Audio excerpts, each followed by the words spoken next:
La Iglesia nos invita en este sábado de la 27ª semana del tiempo ordinario a reflexionar en el texto de Lucas 11, 27 al 28. Se los leo. En aquel tiempo, mientras Jesús hablaba a la multitud, una mujer de entre el gentío levantó la voz diciendo: «Dichoso el vientre que te llevó y los pechos que te criaron». Pero él repuso: «Mejor, dichosos los que escuchan la palabra de Dios y la cumplen». El relato que les acabo de leer es muy breve, pero de una profunda riqueza espiritual. Se encuentra al centro de la primera etapa del viaje de Jesús a Jerusalén, y Lucas lo presenta como una especie de resumen de sus enseñanzas de esta etapa. El texto empieza diciendo que, mientras hablaba la gente y enseñaba, una mujer de entre el gentío levantó la voz. Es decir, ella se emocionó con lo que Jesús estaba enseñando y, sin poderse contener, expresó sus sentimientos profundos y dijo abiertamente lo que sentía. Y parece que sintió un enorme deseo de alabar a Jesús desde lo hondo de su corazón, de agradecerle por todo lo que estaba descubriendo, por todo lo que parecía ponerse en orden y porque la vida empezaba a tener sentido. Y entonces no se le ocurrió mejor idea que halagarlo, alabando a su madre. ¿A quién no le gusta un cumplido así? Bueno, pero ¿qué es lo que Jesús ha estado enseñando que emocionó a esta mujer? Lo principal que nos ha enseñado desde que empezó su viaje ha sido, primero, la necesidad de amar a nuestro prójimo, y nos explicó quién es nuestro prójimo. Segundo, la importancia de hacer oración, y nos enseñó cómo hacerla. Y tercero, la necesidad de cuidarnos del enemigo, pues siempre va a intentar hacernos elegir lo que Dios no quiere. Y en consecuencia, nos va a separar de la felicidad. Ahora pues, en el texto resumen de hoy, el tema es la felicidad. Jesús nos invita a reflexionar aquí en quién es aquel que es realmente feliz. La persona feliz no es necesariamente aquella que está contenta o que le está pasando bien, o la que tiene o la que no tiene necesidades inmediatas. Pues los gozos pasajeros y los entretenimientos no hacen feliz a nadie, solo lo distraen momentáneamente de su soledad e infelicidad y los hacen olvidarlas. La verdadera felicidad se refiere a algo mucho más profundo y que tiene que ver con el sentido de la vida y con esa satisfacción de haber acertado en las decisiones tomadas. Es esa sensación de haber vivido bien la vida y de tenerla en orden, y que produce en uno una profunda paz y una gran seguridad.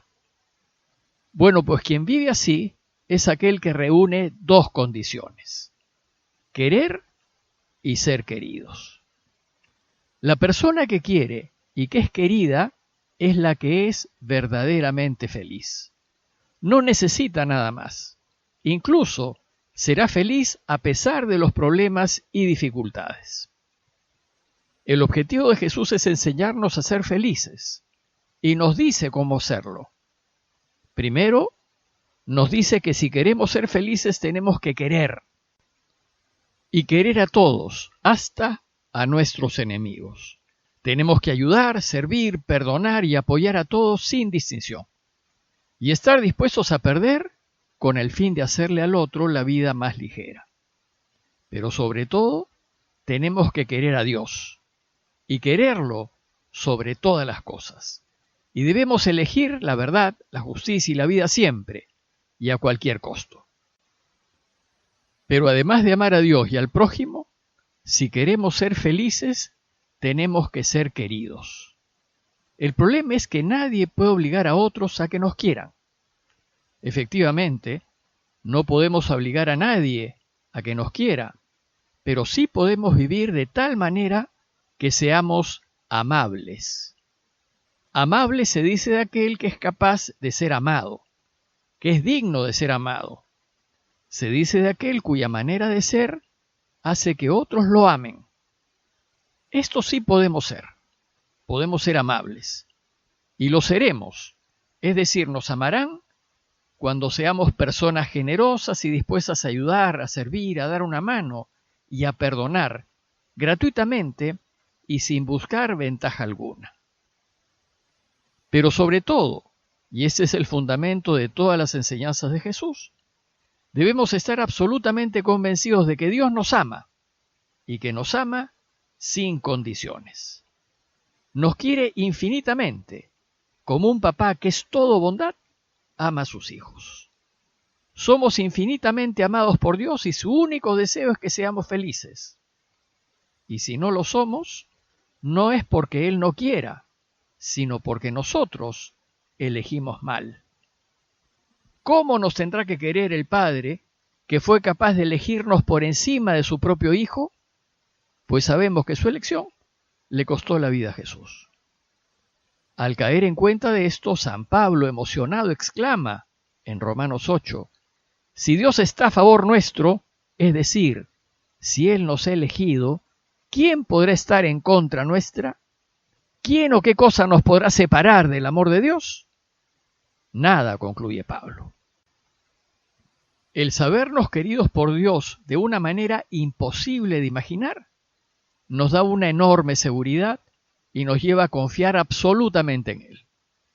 Cuando esto sucede, la vida se vuelve fácil, pues estamos seguros que nunca nos dejará y que siempre estará a nuestro lado, aún en los momentos más difíciles.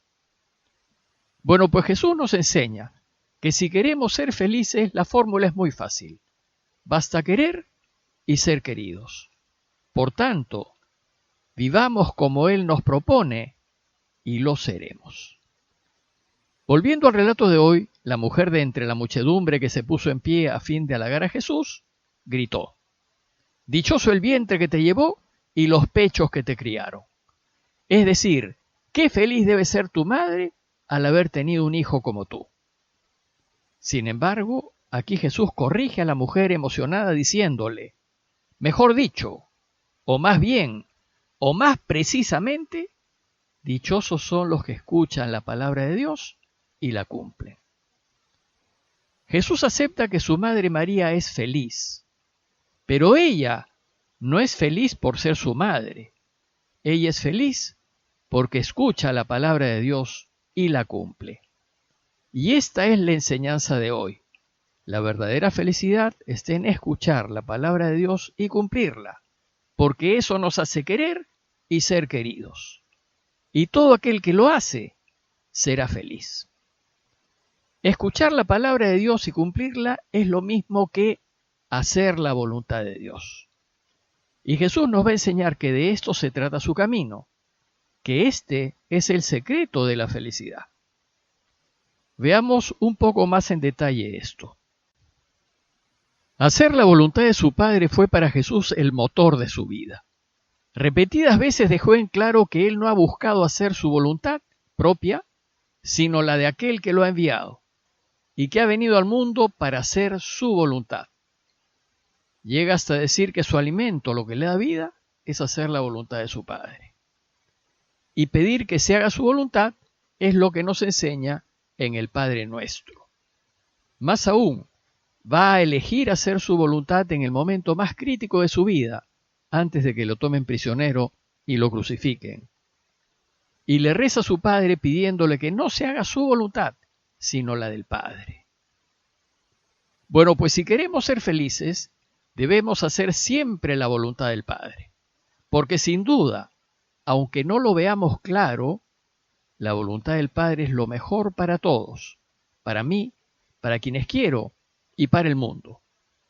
Si nos sabemos queridos al extremo, lo menos que podemos hacer es complacerlo, pues uno complace a quien ama haciendo lo que le agrada. Y si a Dios le complace que lo tengamos en el centro de nuestro corazón y que elijamos siempre ponernos de su lado, eso es lo que tenemos que hacer. Y si a Dios le complace que nos preocupemos del prójimo y de manera especial de quienes están en mayor necesidad, esto es lo que tenemos que hacer.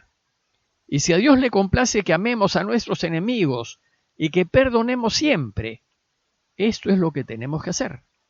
Y si lo que Dios quiere es reinar, entonces si lo amamos, tenemos que ayudarlo a reinar. Y ayudarlo a reinar significa elegir siempre lo que es su voluntad. Ya sabemos que el enemigo nos va a querer hacer elegir lo que Dios no quiere, y nos lo va a presentar atractivo, placentero y conveniente para nosotros. Pero no podemos hacerle caso. No debemos dejarnos atraer por la comodidad, ni por la sensualidad, ni por el placer, ni por la seguridad. Tenemos que elegir lo que a Dios le gusta, su voluntad, aunque ello no sea ni cómodo, ni conveniente, ni placentero para nosotros. Tenemos que elegirlo aunque nos cueste, aunque perdamos y aunque nos quiten la vida, porque esto nos hará felices. En conclusión, si queremos ser realmente felices, tenemos que hacer como María, su madre. Escuchar la palabra de Dios y cumplirla. Aprender el camino de Jesús y ponerlo en práctica. Si lo hacemos, Dios nos promete felicidad. No nos promete no tener problemas ni dificultades, pero sí nos promete hacernos felices en medio y a pesar de las dificultades. Pidámosle a Dios que nos demos cuenta de que nos quiere con un amor infinito y pidámosle que nos dé su gracia para corresponderle amando a los demás. Parroquia de Fátima, Miraflores, Lima.